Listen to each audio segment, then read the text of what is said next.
My dad, to this day, watches Andy Griffith every single day, and he's seen every episode a billion times, never gets tired of it. So growing up, of course, I had to watch it, and I became a fan, and I especially became a fan of your dad, Don Knotts, and watched his movies. And in fact, I loved the Andy Griffith Show so much, it made me want to be a police officer until I realized that it's not as fun as the show. It's a little bit more dangerous. Yeah, a little bit.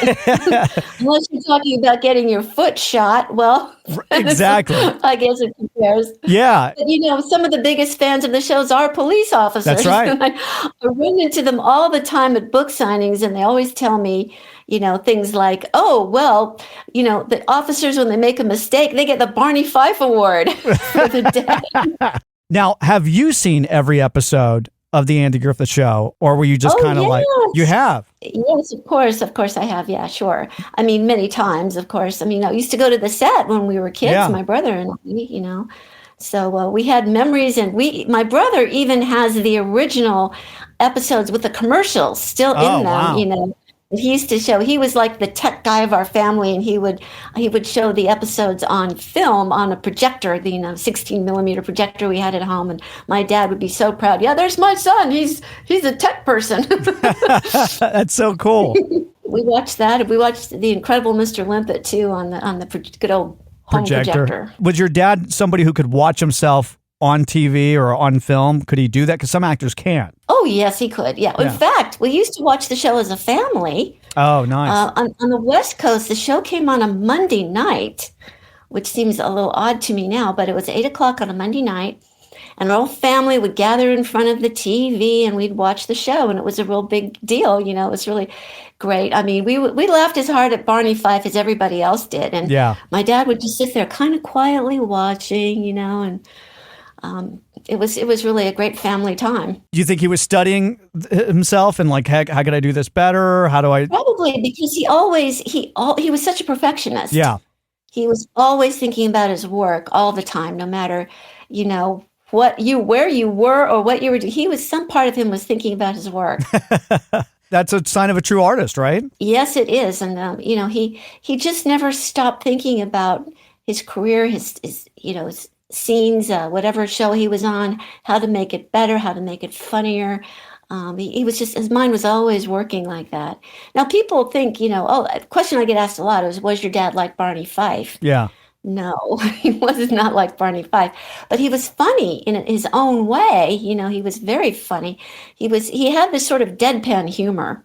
When he was a child, he studied Stan Laurel. When he was 5 years old, he was watching Stan Laurel in silent pictures at the movie theater downtown Morgantown, West Virginia, where he grew up. And that's how he knew he wanted to be an actor, because he was so enthralled with Oliver and Laurel and Hardy. Laurel and Hardy, yeah. There's a lot of comedians that I looked up to when I was a kid. Your dad was a very big comedic influence. He was just a role model for a lot of comedians. Yes. I interviewed when I do a show, which I'm touring with currently. And it's called Tied Up in Knots. And I also have a book about my life and with my dad also called Tied Up in Knots. And I interviewed Jim Carrey, and Jim Carrey's a huge Barney Fife fan. Yeah. And there's a wonderful story I tell in my show about Jim when he was, I won't tell the whole thing, don't give it all away, but he was getting very depressed because he was having, had to wear so much makeup for the Grinch when he was doing How the Grinch Stole Christmas. Yeah. So Ron Howard called my dad and had him come down to the set. Really? So your dad had a pep talk Jim Carrey. Wow. Well, he wasn't doing it. He just started doing the character in the middle with the Grinch makeup on. He just started launching into doing the character of Barney Fife. I saw an interview that your dad, fans of the show would see your dad walking around or conventions or whatever, and they would just give him bullets. And that he said he had a stockpile of bullets. Yes. What happened to those bullets? Yeah. Y'all still have them in the family or what? No. After he did a show, my dad did a lot of theater, which people didn't know about. And I was in a lot of plays with him too. That was really a thrill for me as an actor. But one time he was doing a play on the road, and there was always a long line of people, to get his autograph after the play. And So one day I was visiting him and I said, "Hey, Dad, the desk clerk downstairs wanted to know if you'd sign this autograph." He says he's your biggest fan. Dad says, "Sure, honey." So he reaches in the drawer to get a pen and the drawer wouldn't open. And finally he just pulled it. All these bullets came flying out of the drawer. What's this? He said, "Oh, these me bullets." And he says, I don't know what to do. I don't have a gun. I don't own a gun. What do I do with them? So that was kind of a funny thing that people were always giving them the bullet. Now, growing up with your dad being a superstar after he started getting these TV shows, these movies, what was that like growing up in a household? Was it very Hollywood? Did you have movie stars over all the time, or was it a very normal childhood? No, it wasn't. When I think back on it, I'm really amazed at how normal my childhood was. Well, I lived in a town called Glendale in Los Angeles. It's it's a small town and it's surrounded by mountains, which is appropriate. My father grew up in Morgantown, West Virginia, which is very mountainous as well. So when he relocated out to Los Angeles, he gravitated toward the mountains. And we lived in Glendale, which was like a very small community, very small town, I wouldn't say it was Mayberry-like, but in a way it was, just because it was a small town. Yeah. But people knew who he was, and they knew where we lived, but they didn't bother us. And nowadays that wouldn't happen. Right. Right. Nowadays you'd be stalked. Your mirror would have somebody's, imprint on it, and they'd be watching you. Right. You know what I mean?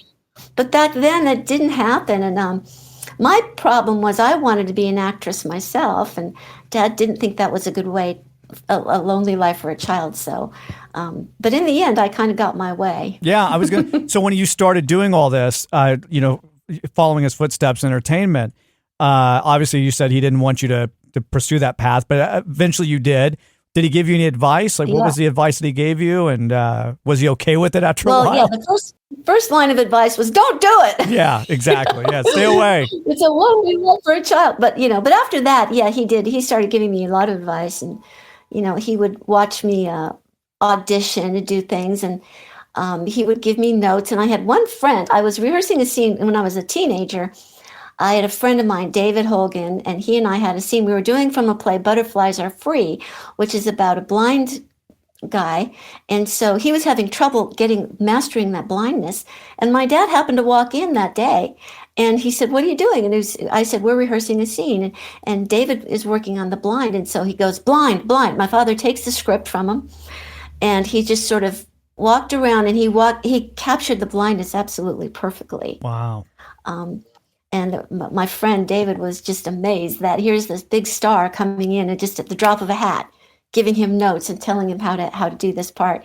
And that, when I saw how incredibly brilliant he was as an actor, that explains a lot about why Barney Fife has lived on so long, because he was a great actor. Do you think that is, you think of people like Robin Williams, your dad, who these great comedians, but they're also these incredible dramatic actors if they need to be. Do you think that comedy helps that dramatic performance in a way? Sure.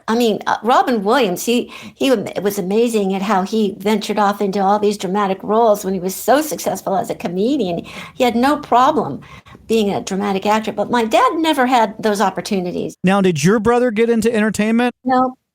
No, my brother's an engineer and he's quite brilliant at it, but he never wanted to be in show business. He's kind of funny himself too, just off the cuff, in an off the cuff way, but he never wanted to go in show business. Now, you're doing shows all across the country. Do you have any upcoming shows? I have shows booked throughout the year, and you can go to my website, KarenKnotts.com. Okay. And look up at the top, it will say upcoming shows. You can click there and see the shows I've got booked so far. And then your book, can you buy your book on Amazon, or can you buy it through your website? Yes, not from my website, but Amazon has it, okay. Amazon.com. And I sell my books.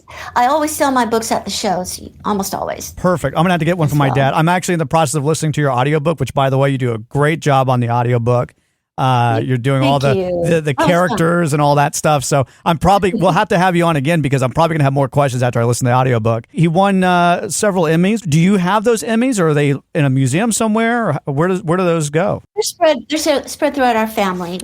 We each have access to them. The uniform and all that, is that in a museum, or do you guys still have that in your possession? Those are at the Mount Airy, where Mayberry Days is held. They have a museum up there with the salt and pepper uniform and all that, and it's really nicely recreated. The office, the sheriff's office, is recreated there. Oh, wow. It's the same place, Mayberry Days, where I do my shows. It's every September in Mount Airy, which is Andy Griffith's real hometown. Oh, that's right. But they have all year round. They can go to the museum and visit the museum. I'm pretty sure. Just check the Mount Airy website and make sure. Okay. Mm-hmm. And then your website once again. KarenKnotts.com. Perfect. And then one last question. What's one thing about your father that, fans of the show or just fans of your father in general don't know usually and you would like them to know? He was a big fan of the Seinfeld show. Was he really? Well, I didn't know that. Yeah, he loved that show. I was kind of surprised too. He loved Seinfeld, and he watched that very often. And he was just a really nice guy. I mean, that's the thing I want people to know. He was a sweetheart. Sometimes I'd see, like, we'd be out at a restaurant or something, and I'd always look around to see who had noticed him. And, all of a sudden I'd see, people were noticing, and I'd see they're leaning forward. They're having a conference. Should we go over? I could tell just by the way their heads were. And then sure enough, they'd slowly come over, and I could tell they thought that he was going to jump out of the chair like Barney Fife, Then they'd say, Mr. Knotts, and he'd turn around and just give him this really incredibly sweet smile, and that would just bowl him over. That's really cool. Well, Karen, thank you so much. And thank you for continuing his legacy. Congratulations on everything you're doing. You're an actor, stand-up comedian as well, and much success to you. And if you come to Dallas, please let us know. We'll definitely come to your show and support you any way we can. Thank you. And thanks for having me on. No problem. Thank you, Karen.